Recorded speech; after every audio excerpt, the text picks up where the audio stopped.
আসসালামু আলাইকুম। আমি মোহাম্মদ মশিউর রহমান সাইমন। আজ আমি আপনাদের জন্য ভার্সিটি অ্যাডমিশন টেস্টের সাবজেক্ট ভার্ব এগ্রিমেন্ট এই টপিক নিয়ে এসেছি।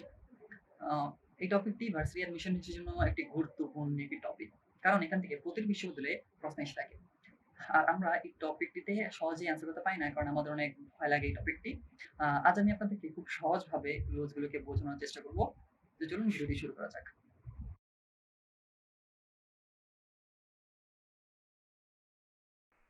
তো সাবজেক্ট ভার্ব এগ্রিমেন্টের আমাদের যে প্রথম রুলস সেটা হচ্ছে এখানে আমাদের যে রুলসটি সেটা হচ্ছে প্রিপোজিশনের পূর্ববর্তী নাউন বা প্রনাউন অনুযায়ী ভার্ব হবে। অর্থাৎ যদি প্রিপোজিশনের আগে নাউন যদি হয় সিঙ্গুলার, ভার্ব হবে সিঙ্গুলার। যদি নাউন হয় প্রনাউন হয় প্লুরাল, তাহলে ভার্ব হবে প্লুরাল। অর্থাৎ এটা নাউন বা প্রনাউনটা যেই ফর্মে হবে আমার এই ভার্বটা হবে সেম ফর্মে। যেমন এখানে যদি আমি একটা এক্সাম্পল ফলো করি, a basket of apples is or are fresh. এখানে প্রিপোজিশন এটার আগে আছে বাস্কেট। তো এখানে বাস্কেট হচ্ছে সিঙ্গুলার, যার জন্য আমার এখানে ভার্ব হবে সিঙ্গুলার, অর্থাৎ correct answer is. Okay, then the flowers of the garden is or are beautiful. এখানে প্রিপোজিশনের আগে আমার নাউন হচ্ছে ফ্লাওয়ার্স, যেটা হচ্ছে প্লুরাল, যার জন্য আমার ভার্ব হবে plural, that means are. Next rule number 2, subject এরপর যদি সাবজেক্টের পর যদি together with, along with, accompanied by, accompanied with, and not, but not, as well as. কি কি বলেছি? Together with, along with, accompanied by, accompanied with, and not, but not, as well as. যদি এগুলো থাকে এবং এগুলোর পরে যেহেতু সাবজেক্ট এবং তারপর যদি ভার্ব থাকে, তাহলে আমরা যে কাজটি করব সেক্ষেত্রে যে রুলটি ফলো করবে সেটা হচ্ছে together with, along with, accompanied by, accompanied with, as well as, and not, but not. এগুলোর পূর্ববর্তী, অর্থাৎ এগুলোর আগের যে সাবজেক্ট থাকবে এই সাবজেক্ট অনুযায়ী ভার্ব হবে। যেমন সাপোজ এখানে আমি একটা সেন্টেন্স লিখেছি, the mayor together with his friends is or are going to deliver. Okay, এখানে টুগেদার উইথ আছে এবং এখানে যে ভার্বটা হবে টুগেদার উইথ এর আগের সাবজেক্টটি, অর্থাৎ দ্য মেয়র।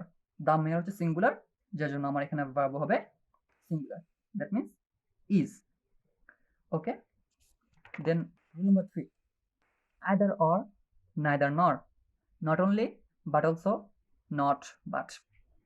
এখানে or, nor, but also এগুলোর পরে যদি সাবজেক্ট থাকে এবং তারপরে যদি ভার্ব বা প্রনাউন বসাতে হয়, সেক্ষেত্রে আমরা যেই রুলসটি ফলো করবো সেটা হচ্ছে এগুলোর পর, অর্থাৎ অর, বাট অলসো, নর এবং বাট, এগুলোর পরবর্তী যে সাবজেক্টটা থাকবে সেই সাবজেক্ট অনুযায়ী আমার ভার্ব বসাতে হবে। যেমন এখানে আমি যদি দেখি নেইদার নর, এখানে নর আছে এবং নরের পরবর্তী সাবজেক্ট হচ্ছে হিজ ফ্রেন্ডস, যেটা হচ্ছে প্লুরাল, যার জন্য আমার এখানে ভার্বটা হবে plural, that means are is right answer. That means neither he nor his friends are going to the beach. Rule number 4, a number of plus pn. Here pn means plural noun, pn means plural noun, pv means plural verb. Okay, a number of plus plural noun plus plural verb, the number of plus plural verb plus singular verb, sv means singular verb, ওকে। অর্থাৎ এ নাম্বারের পর এ number of এর পর যদি plural noun থাকে এবং তারপরে হবে প্লুরাল ভার্ব, তারপর দা নাম্বার অফ এর পরে প্লুরাল ভার্ব হবে এবং তারপরে হবে সিঙ্গুলার ভার্ব। সাপোজ আমি এখানে দুটো সেন্টেন্স লিখেছি। প্রথমটি হচ্ছে a number of students is or are present.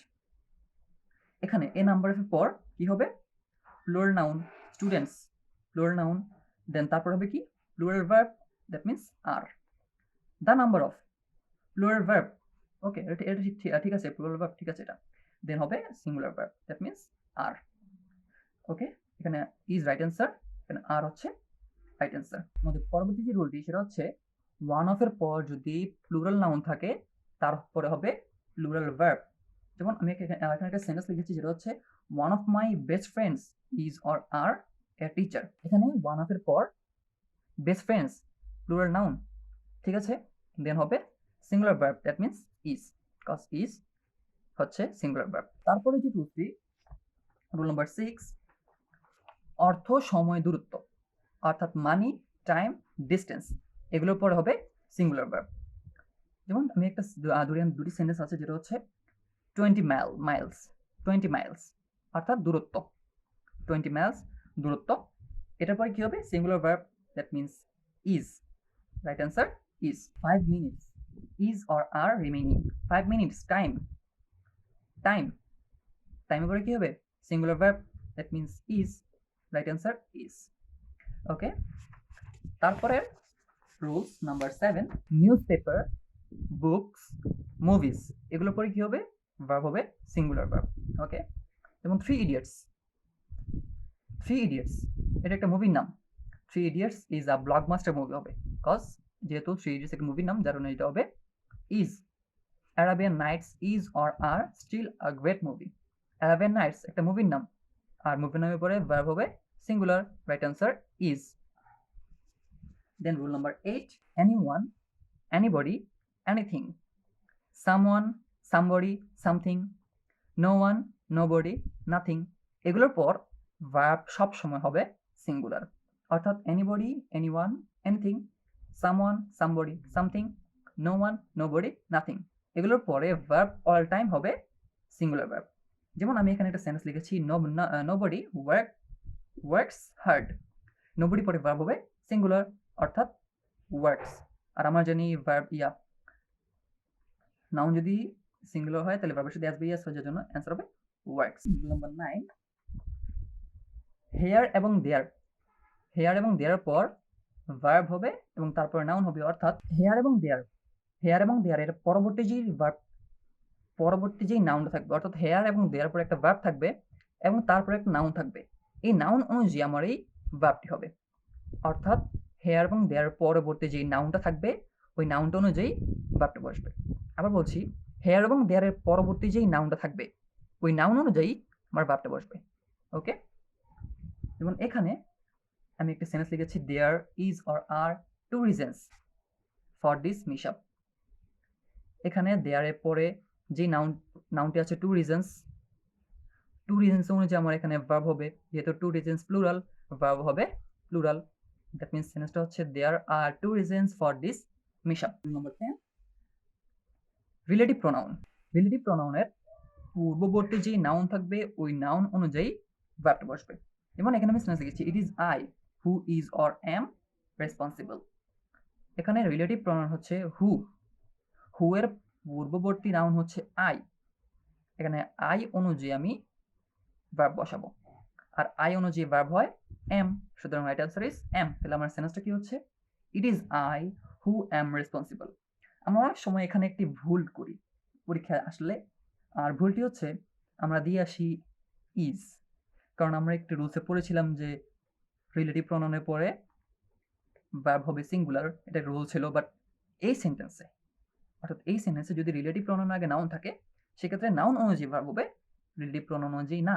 আমরা যে ভুলটি করি, it is I who is responsible, এটা ভুল, সঠিক অ্যান্সার হচ্ছে it is I who am responsible. Okay, আশা করি আর ভুল হবে না। তারপর rule number 11, one of, each of, either of, neither of, কি কি?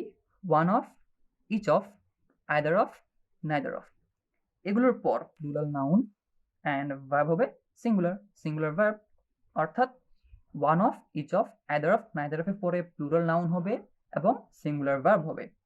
এখানে ওয়ান অফ, ওয়ান অফের পরে কি হবে? Plural noun boys, singular verb is, that means সেন্সটা কি হচ্ছে, one of the boys is ill. Okay, not were, not were, were আর হবে না, one of the boys is ill.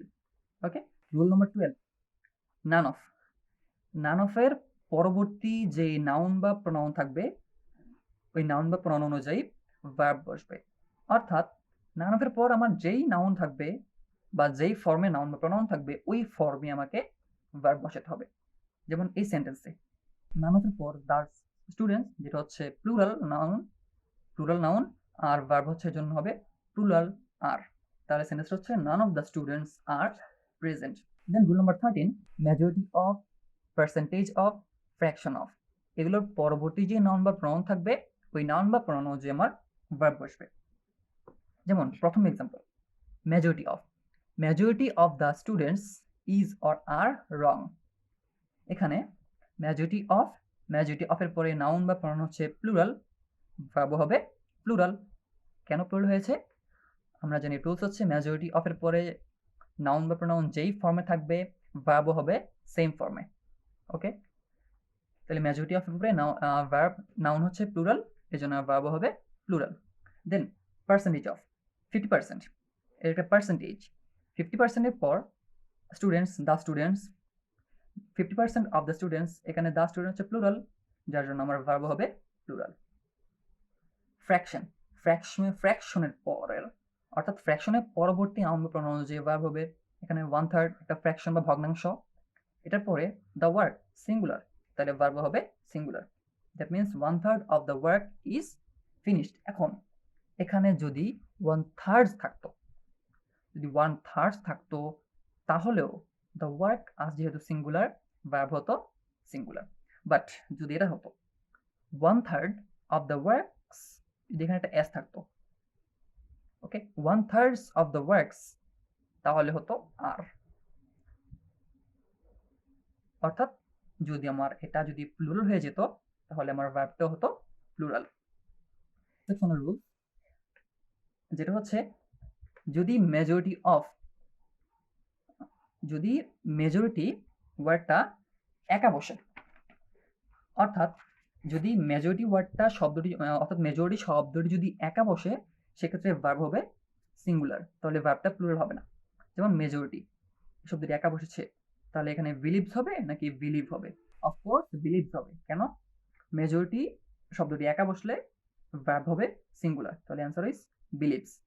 Majority believe that we are in no danger, majority believe that we are in no danger. Okay, তাহলে রুলসটা কি হচ্ছে, যদি মেজরিটির পরে of থাকে, অফের পরবর্তী নাউন বা প্রোনাউন অনুযায়ী ভার্ব হবে। বাট মেজরিটি ওয়ার্ড যদি একা বসে, সেক্ষেত্রে আমার ভার্ব হবে সিঙ্গুলার। এখানে আরেকটি কথা বলে রাখি যে মেজরিটির পর যদি অফ থাকে, মেজরিটির পর অফ থাকলে অল টাইম সবসময় প্লুরাল নাউন বসবে।